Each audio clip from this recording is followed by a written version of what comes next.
Fire के अंदर best game play. आखिर क्या होता है बेस्ट गेम प्ले का मतलब? हमको नहीं पता। बेस्ट गेम प्ले का मतलब होता है perfect movement speed, perfect headshot and perfect decision. सही टाइम में आपको सही डिसीजन लेना पड़ेगा, सारे एनिमीज को ओनली हेडशॉट मारना पड़ेगा और मूवमेंट स्पीड आपके साथ होना चाहिए एकदम खतरनाक वाला।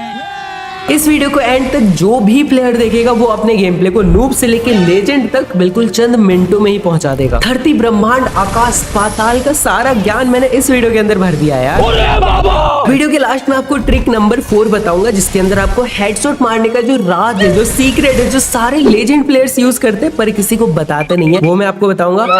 और पूरे वीडियो में आपको गेम प्ले दिखा के, बिल्कुल लाइव गेम प्ले दिखा के एक्सप्लेन करूंगा कैसे आपको कब क्या डिसीजन लेना है। और ट्रिक नंबर 3 भी बहुत ज्यादा इंपॉर्टेंट है, हाउ टू प्रैक्टिस। मैं तो बहुत ज्यादा एक्साइटेड हूँ इस वीडियो को लेके। मतलब एक सेकंड भी अगर आपने इस वीडियो को स्किप कर दिया ना, पता नहीं आप क्या स्किप कर दोगे, बहुत कुछ मिस कर दोगे यार। चलिए फटाफट से वीडियो को स्टार्ट करते हैं। ट्रिक नंबर 1, ओवर मूवमेंट, जो कि कभी नहीं करना चाहिए अपने गेम के अंदर। आपको गेम के अंदर जाके बस वही चीज करना है जो कि उस टाइम पे जरूरी है। जैसे कि एनिमी को मारना जरूरी है तो आपने फायर किया, वॉल लगाना जरूरी है, उसके बाद वॉल लगाया। ऐसा नहीं कि स्क्रीन को घुमा रहे, इधर घुमा रहे, उधर घुमा रहे, फिर से निकल के मारा, फिर से वॉल लगाया। जो भी जिस टाइम पे जरूरी है, जरूरत है उस चीज को करने की, बस वही करना है, एक्स्ट्रा कुछ भी नहीं करना। अब आप बोलोगे ऐसा करने से तो हमारा गेम प्ले बिल्कुल स्लो हो जाएगा। स्लो नहीं होगा मेरी जान, ऐसा करने से आपका फोकस बढ़ेगा। जी हाँ, आपको जो चीजें करनी है, जैसे कि फायर करना बहुत ज्यादा इंपॉर्टेंट होता है, अपने एम को एनिमीज के पास रखना बहुत ज्यादा इंपॉर्टेंट होता है। इन सब चीजों में आपका फोकस बढ़ेगा। फालतू की मूवमेंट दिखा के आपका जो दिमाग है, जो आपका ब्रेन है, आपका जो फोकस है वो किस चीज पे, आपके मूवमेंट पे है। पर आपको ऐसा नहीं करके आपको क्या करना है, अपने एम पे फोकस करना है। आपको इससे ये पता लगेगा कि एनिमीज मैप में कितने हैं, कौन सा एनिमी किधर से आ रहा है, एनिमीज का नेक्स्ट मूव क्या होने वाला है। ये सब चीजों पे आप दिमाग लगा पाओगे जब आप एक्स्ट्रा कोई भी चीज नहीं करोगे, बस अपने गेम पे, बस अपने फायर पे, बस एनिमीज को मारने पे फोकस करोगे। ये देखो आप स्क्रीन के सामने एक एनिमी को मैंने डाउन किया। यहाँ पे ऐसा नहीं किया कि मैंने बहुत ज्यादा मूवमेंट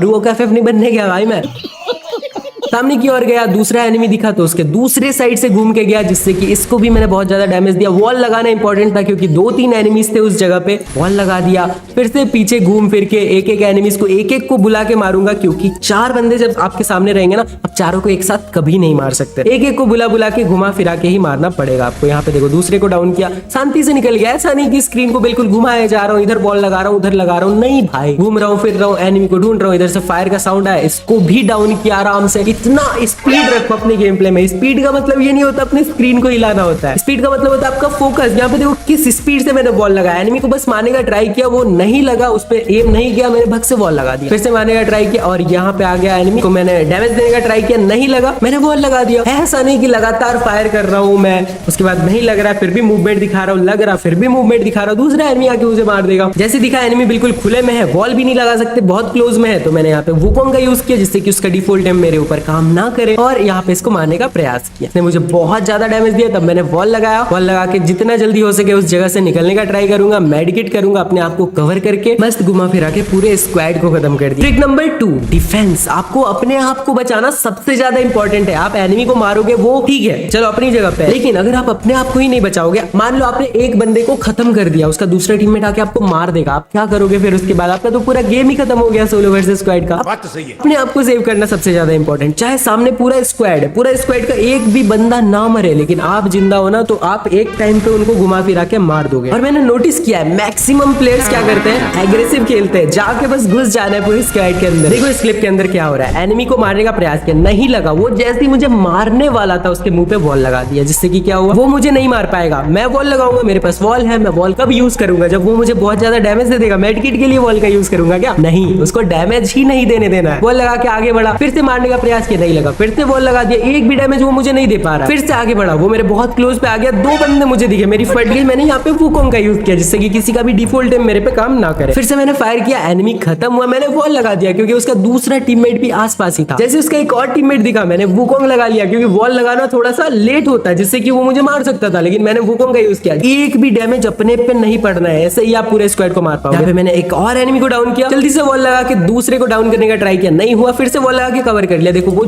जितने भी एनिमीज मेरे ऊपर फायर कर रहे हैं उनका जो गन से निकला वो बुलेट हो रहा है वो मेरे वॉल पे आके लग रहा है, मेरे को एक भी नहीं लग रहा। और मेन चीज आपको एनिमीज के नेक्स्ट मूव पे फोकस रखना है और पूरा जैसे 4 बंदे हैं ना, आपका दिमाग 4 भागों में बट जाएगा, कौन कब कहां से आ सकता है, कौन कहां पे है, ये सब चीजें आपको पता होनी चाहिए। बस आंख बंद करके एनिमी दिखा मारा, एनिमी दिखा मारा, ऐसे नहीं होता, दिमाग लगाना पड़ता है गेम के अंदर। बस चौथे वाले को भी मार के राउंड को कर लिया। अब देखो इसी चीज का मैं यहाँ पे प्रैक्टिस कर रहा हूँ। मैंने यहाँ पे सोलो वर्सेस स्क्वाड लगा लिया और उसके बाद किसी भी एनिमी को मेरे को टच करने नहीं दूंगा। मैं जितना हो सके उनको मारने का ट्राई करूंगा और जैसे वो मारने जाएंगे मेरे को, मैं वॉल लगा लूंगा, वुकोंग यूज कर लूंगा। और इसके लिए आप डिफेंस के लिए कैरेक्टर यूज कर सकते हो, जैसे कि हायाटो हो गया। हायाटो आपके ऊपर डैमेज को कम पड़ने देगा, आपके वेस्ट को मतलब प्रोटेक्ट करेगा। आप जोटा कैरेक्टर का यूज कर सकते हो जो एनिमी को डाउन करते हैं, आपको एचपी दे देगा, जिससे कि अगर थोड़ा बहुत एचपी कम भी हो जाता है तो आपको फर्क नहीं पड़ेगा। इसके बाद आप कस्टम बना के इस टाइप की प्रैक्टिस कर सकते हो। हाँ, प्रैक्टिस पे आ गए तो हम बढ़ते हैं हमारे ट्रिक नंबर 3 की ओर, जो कि है how to practice. Maximum players game के अंदर आते हैं और गेम के अंदर आने के बाद अपने दोस्तों को बुलाते हैं, सीएस रैंक कर देते हैं स्टार्ट। जाके क्या होता है, पिट के आ जाते हैं सामने वालों से। पता है क्यों? क्योंकि आपको यही नहीं पता कि गेम को स्टार्ट करके करना क्या होता है। सबसे पहले गेम स्टार्ट किया, जितने बड़े से बड़े प्लेयर्स है शुरू में 10-15 मिनट ट्रेनिंग ग्राउंड के अंदर प्रैक्टिस करते हैं, उसके बाद किसी भी सीएस रैंक या फिर बीआर गेम को खेलते हैं। ऐसा थोड़ी होता है मुंह उठा के आए। आप अगर क्रिकेट भी खेल रहे हो, कोई बंदा क्रिकेट खेल रहा है, वो भी स्टार्टिंग में वार्म अप करता है, थोड़ा बहुत प्रैक्टिस करता है, डायरेक्ट ऐसे जाके ग्राउंड पे 6 थोड़ी मारने लग जाता है। प्रैक्टिस करने का सबसे बेस्ट तरीका यही है कि आप ट्रेनिंग ग्राउंड के अंदर जाओ, कोई भी एक्स्ट्रा चीज मत करो। जब जिस चीज की जरूरत है, ट्रेनिंग ग्राउंड के अंदर बेस्ट प्रैक्टिस होता है। पता है क्यों? क्योंकि वहां पे बहुत सारे एनिमीज होते हैं और आपको सबसे बचना रहता है। आप सामने किसी को मारोगे तो पीछे से आके मार देगा। ट्रेनिंग के अंदर जाके 10-10 की स्ट्रीक बनाओ, बंदों को मारो, मैक्सिमम हेडशॉट मारने का ट्राई करो। और प्रैक्टिस का एक और बेस्ट तरीका मैं आपको बताऊं, जिससे कि आपके बस हेडशॉट ही लगेंगे। ये ट्रिक नंबर 4 में आता है। आपको जाना है कस्टम के अंदर, ओनली हेडशॉट वाला कस्टम बनाना है, सामने 4 रैंडम प्लेयर्स लेने और उनको हेडशॉट ही मारना है। आई मीन हेडशॉट के अलावा आप और कुछ मार भी नहीं पाओगे। तो इससे क्या होगा, आपका हेडशॉट मारने का जो आदत है वो बन जाएगा, क्योंकि आप बॉडी मार के एनिमी को मार नहीं सकते। आप ऐसे नॉर्मल सीएस में जाओगे तो आप बॉडी का आपके पास ऑप्शन होता है, आप आराम से मतलब हेड नहीं लगा तो चलो बॉडी से खत्म कर दिया, पर यहाँ पे आपको हेडशॉट ही मारना पड़ेगा। रोज आधे घंटे प्रैक्टिस करो इसके अंदर, ज्यादा भी कर सकते हो। आपका एम ऑटोमेटिक हेड पे